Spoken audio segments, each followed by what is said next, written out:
کریں گے کہ دیکھو میری بیٹی کتنا اچھا ڈانس کر لیتی ہے، فلاں میرے کزن کی شادی میں فلاں کی بہن نے ڈانس کیا، کیا اس پر فخر نہیں کرتے؟ کرتے ہیں۔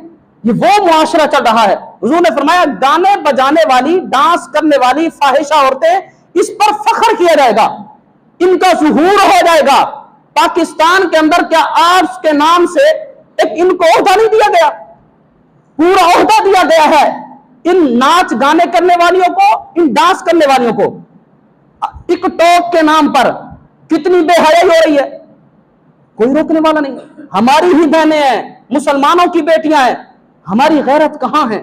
جس کی بیٹی ٹک ٹاک پر یہ ساری فحاشی پھیلا رہی ہے، بتاؤ میں اس کے باپ کو کس منہ سے غیرت مند کہوں؟